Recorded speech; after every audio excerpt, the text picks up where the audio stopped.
13 মাসের বেশি সময় ধরে ক্ষমতাচ্যুত আওয়ামী লীগ এবং সাবেক প্রধানমন্ত্রী শেখ হাসিনা, দৃশ্যত দলটি প্রায় অবস্থান শূন্য বাংলাদেশের প্রেক্ষাপটে। কিন্তু রাজনৈতিক অঙ্গনে এখনো প্রাসঙ্গিক শেখ হাসিনা।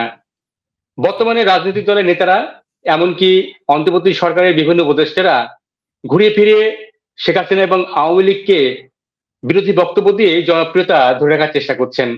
সম্প্রতি নিউ ইয়র্কে গিয়ে তিনি প্রধান উপদেষ্টা শেখ হাসিনার বিরুদ্ধে কথা বলেছেন যে শেখ হাসিনাকে আশ্রয় দেওয়ার কারণে ভারত বাংলাদেশের সম্পর্ক উত্তেজনা অবস্থা তৈরি হয়েছে।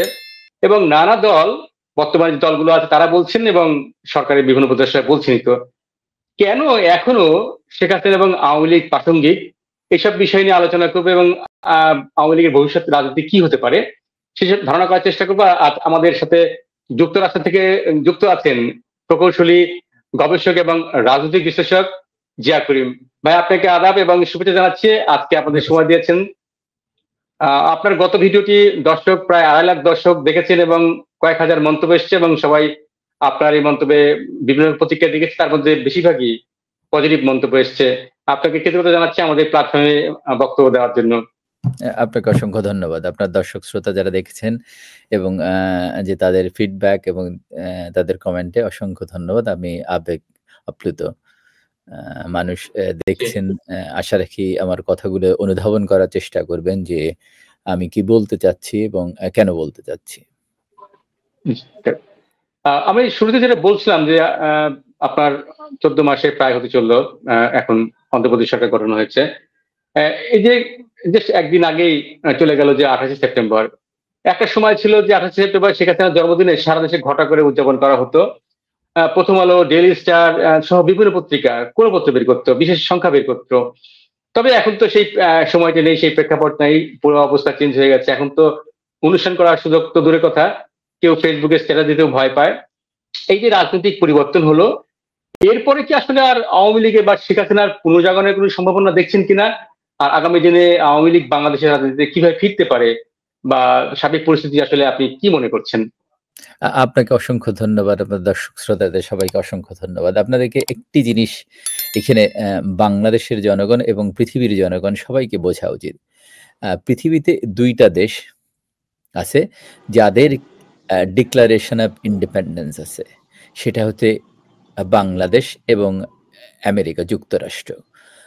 বাংলাদেশ ওই ডিক্লারেশন অফ ইন্ডিপেন্ডেন্সের ভিত্তিতে প্রবাসী সরকার গঠন করে এবং একইভাবে আপনি যদি দেখেন প্রেসিডেন্ট ট্রাম্প, আমি তার ঘোরতর সমর্থক, আমি একজন রিপাবলিকান।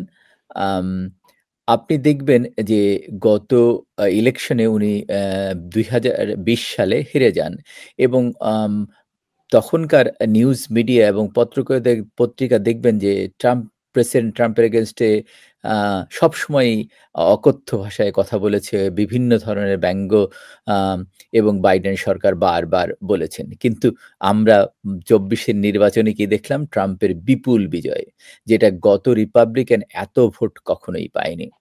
তো বাংলাদেশে এই যে একই ধারায় চলছে যে বঙ্গবন্ধু কন্যা জননেত্রী শেখ হাসিনার বিরুদ্ধে যে বিষাদগার, এটা কন্টিনিউয়াসলি চলছে।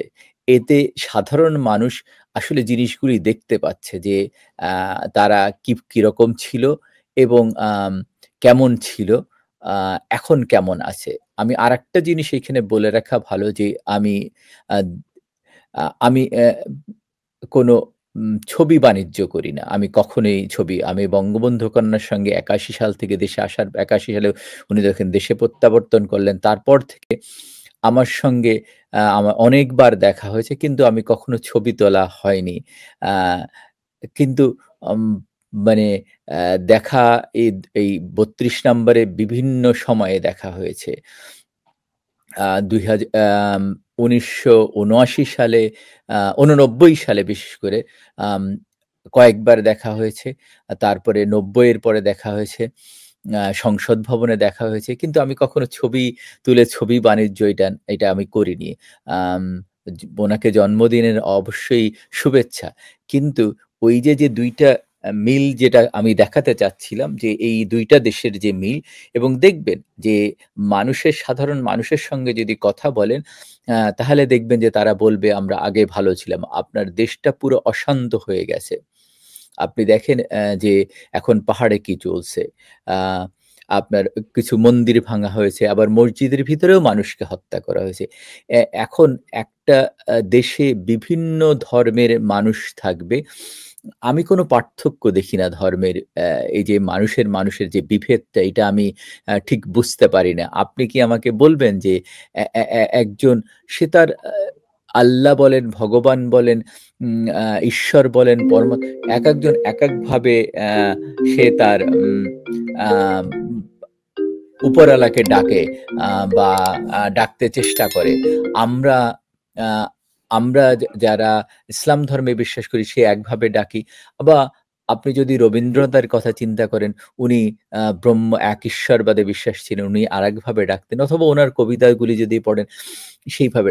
কিন্তু আমি যদি আমার ধর্মটা না দিয়ে একজন মানুষ হিসাবে চিন্তা করি, তাহলে কি কখনো দেখবেন যে আমার রক্তের সঙ্গে আপনার রক্তের পার্থক্য কোথায়? অথবা যদি একজন মুসলমান হিসাবে আমি প্রফেটের অবস্থান দেখি যে আমাদের ইসলামে একটা জিনিস বলা আছে যে তুমি আ আ একজন ভালো মুসলমান না যদি তুমি পেট ভরে খাও আর তোমার প্রতিবেশী অনাহারে থাকে। তাহলে এইটা থেকে বোঝা যায় যে প্রতিবেশীর প্রতি যে দায়িত্ববোধ, যে কর্তব্যবোধ, এইটা প্রখর ছিল।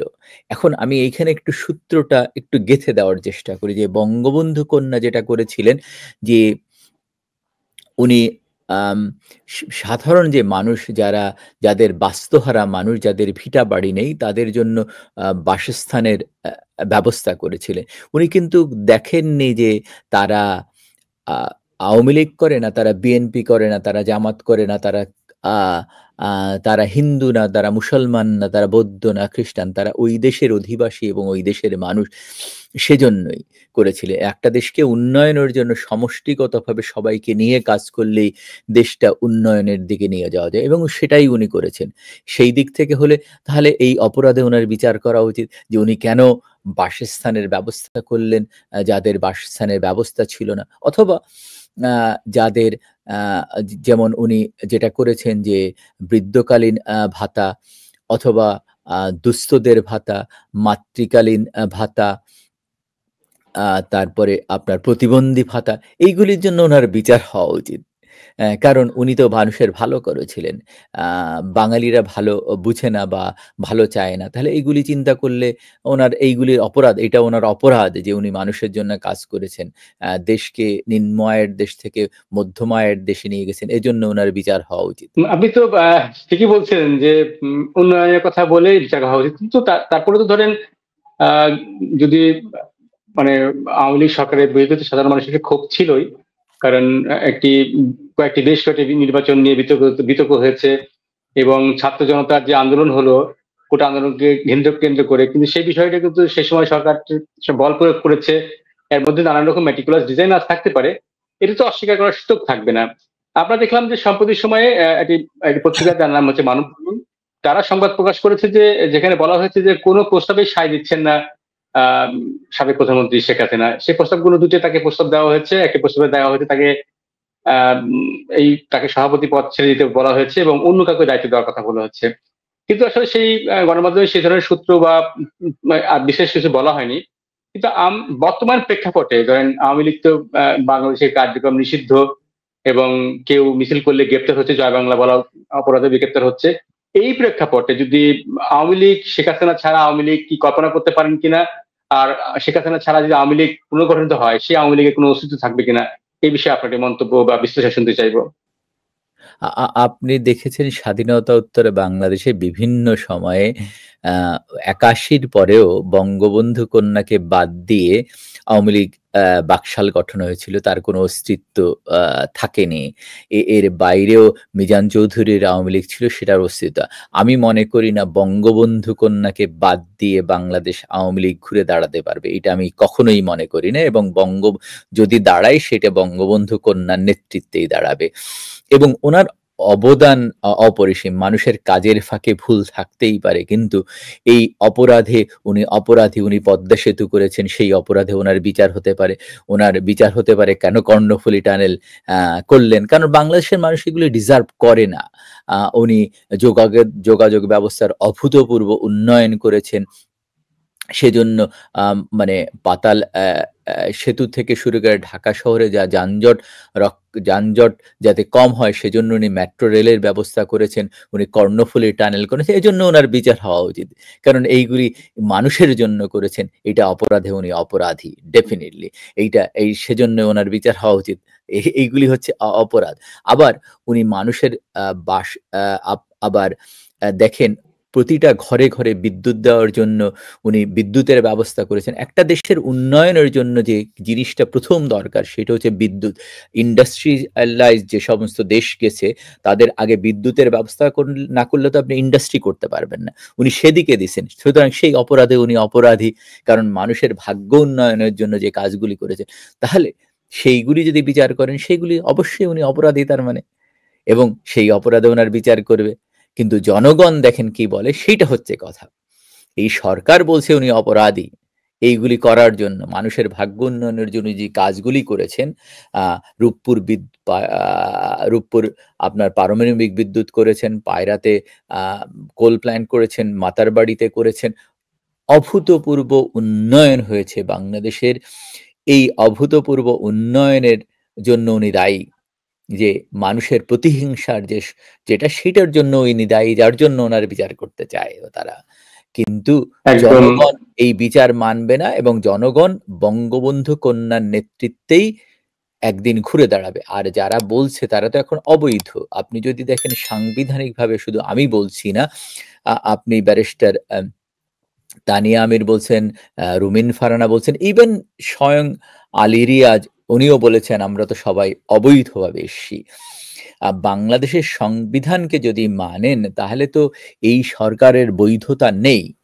সুতরাং আপনার মনে থাকার কথা যে ২০০৭, ৮, ৯ সালে বিদ্যুতের কি অবস্থা ছিল এবং দেখবেন তখন পত্রিকাগুলি খুললে দেখবেন যে বাংলাদেশ দুর্নীতিতে ৫ বার চ্যাম্পিয়ন হয়েছে বিএনপি জামাত জোট সরকারের মাধ্যমে। কয়েকদিন আগে জামাতের নায়েবে আমির আব্দুল্লাহ মোহাম্মদ তাহের বলেছেন উনি জাকাতের টাকা দিয়ে বাংলাদেশ চালাবেন। আবার আবার আশিক চৌধুরী যিনি বিডার সভাপতি, বিডার চেয়ারম্যান, উনি বলেছেন আগামী ৩ বছরে মাত্র ১৫,০০০ না কত চাকরি ক্রিয়েট করবেন। যে দেশে এই ১৮ মাসে প্রায় ১ কোটি মানুষ চাকরি হারিয়েছে, তাহলে উনি চাকরির ব্যবস্থা করলেন। ইউনূস সাহেবের তো এখন যে জিনিসটা করছেন তার মাধ্যমে তো মানুষের অন্ন, বস্ত্র, বাসস্থান বা চাকরি, কর্মসংস্থান এটা কোনোটাই সমাধান হচ্ছে না। এইটা একমাত্র বঙ্গবন্ধু কন্যার নেতৃত্বেই সম্ভব এবং তার মাধ্যমেই সম্ভব। এটা হয়েছিল। আপনি যদি দেখেন যে মানুষের মাথাপিছু আয় কোথায় ছিল, এখন কোথায় এসে দাঁড়িয়েছে। প্রতিটা জায়গায় যে মব কালচার শুরু হয়েছে এবং একটা দেশকে ধ্বংস করার জন্য যে জিনিসটা দরকার ছিল, তার শিক্ষা প্রতিষ্ঠান, তার আইন শৃঙ্খলা, সেগুলি হয়েছে। বাংলাদেশে এতগুলি ৩,০০০-এর উপরে পুলিশকে মারা হলো, তার হত্যার বিচার এখন পর্যন্ত উনি করতে পারেননি। তাহলে বঙ্গবন্ধু কন্যা তো অ্যামনেস্টি দেননি, বা আওয়ামী লীগ কখনো অ্যামনেস্টিতে বিশ্বাস করে না। কিন্তু ওনারা তো অ্যামনেস্টি দিছেন। এখনকার সরকার আর জিয়াউর রহমানের সরকারের সঙ্গে মিল আছে, যার জন্য এই মির্জা ফখরুল বলেছেন যে উনি ইউনূসের ভিতরে জিয়াউর রহমানের প্রতিচ্ছবি দেখতে পান। কেন দেখতে পান? কারণ ওনরা দুজনেই ইনডেমনিটির করেছেন, মব কালচার সৃষ্টি করেছেন, শিক্ষা প্রতিষ্ঠান ধ্বংস করেছেন, মুক্তিযোদ্ধাদেরকে হত্যা করেছেন, মুক্তিযোদ্ধাকে জুতার মালা, গয়লায় জুতার মালা দিয়েছেন, সেইটা। আর বঙ্গবন্ধু কন্যা যেটা করেছেন মানুষের ভাগ্য উন্নয়নের জন্য বিভিন্ন পদক্ষেপ নিয়েছে। আমাদের ৬ মাসের খাদ্য রিজার্ভ ছিল, কিন্তু এখন তো রিজার্ভটা কমে গেছে। খাদ্যের রিজার্ভটা বিভিন্ন জায়গায় ওই খাদ্য দেওয়া হচ্ছে। আপনি আমরা আমদানি নির্ভর হয়ে পড়ছি, রপ্তানি না, আমদানি নির্ভর হয়ে পড়ছি। কেন? আপনি দেখেন গাজী টায়ার যেখান থেকে 95% টায়ার আমাদের দেশে উৎপাদন হতো সেটা বন্ধ করে সেটা পুড়িয়ে দেওয়া হলো 2 সপ্তাহ ধরে। তো এইভাবে একটা দেশ তো চলতে পারে না। সুতরাং এই সরকারের যে কোনো জনপ্রিয়তা নাই সেটা তারা আপনি এনসিপি যে তার যে সরকারি দল, আবার বিএনপিও একইভাবে গঠন করেছিলেন জিয়াউর রহমান। সেইজন্য মির্জা ফখরুল ইসলাম বলেছেন যে উনি এই আপনার ইউনূসের ভিতরে জিয়াউর রহমানের প্রতিচ্ছবি দেখতে পারেন। সুতরাং আমি এই ২ টা বা জাতীয় পার্টি যেটা সেটাও এরশাদের ক্যান্টনমেন্ট থেকে হয়েছিল। সবই মানে এভাবেই জন্ম নেওয়া বাংলাদেশের পার্টিগুলো।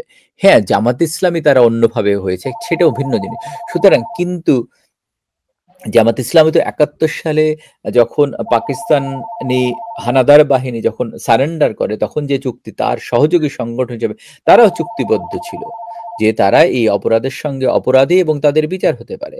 কিন্তু এখনকার সরকার যারা আমাদের ৩০ লক্ষ মানুষকে শহীদ করলো, ২ লক্ষ মা বোনের ইজ্জত নিল, তাদের হত্যার বিচার না করে তাদেরকে রাজনীতি করতে দেবে। আর আওয়ামী লীগ যার সঙ্গে বাংলাদেশের জন্মের জড়িত এবং এবং যারা বাংলাদেশ নামে একটা ভূখণ্ডে জন্ম দিল, সেইটাকে বাদ দিয়ে বাংলাদেশের রাজনীতি হবে না এবং হয়নি। এবং ৬৯-এ এই তখন পাকিস্তানি জান্তা আওয়ামী লীগকে নিষিদ্ধ করেছিল, তার পরিণাম হচ্ছে বাংলাদেশ। সুতরাং ইউনূস সাহেব বুঝে গেছেন যে উনি তো দেখেছেন যে প্রেসিডেন্ট ট্রাম্প তার সঙ্গে দেখা করেননি, উনি অনেক চেষ্টা করেছেন, পারেননি। তারপরে এআই দিয়ে ছবি বানিয়েছেন। এইগুলি চলছে, এইগুলি তো মানুষ মেনে নেবে না। ঠিক, আপনি এখনো আওয়ামী লীগ নিয়ে আশাবাদী, কিন্তু বাংলাদেশ, জি আচ্ছা, আপনি এবং বললেন কিভাবে আওয়ামী লীগ ফিরতে পারে, কেন ফিরবে সে কথা ব্যাখ্যা দিলেন দেশের উন্নয়নের জন্য এবং মুক্তিযুদ্ধ চেতনা উজ্জীবিত করার জন্য। আসলে আওয়ামী লীগের, আমরা তো দেশে দেখতে পাচ্ছি আওয়ামী লীগের আসলে কোনো রকম পরিস্থিতি নেই এই মুহূর্তে। নিশ্চয়ই পরিস্থিতি পাল্টালে সেই কি অবস্থা যাবে নিশ্চয় সময় সে কথা বলে দিবে। আপনাকে অসংখ্য ধন্যবাদ যে আপনি সময় দিয়ে আপনি ব্যাখ্যা দিলেন যে কিভাবে আওয়ামী লীগ ফিরতে পারে এবং শেখ হাসিনা তার যে কাজ নিয়ে আলোচনা করলেন।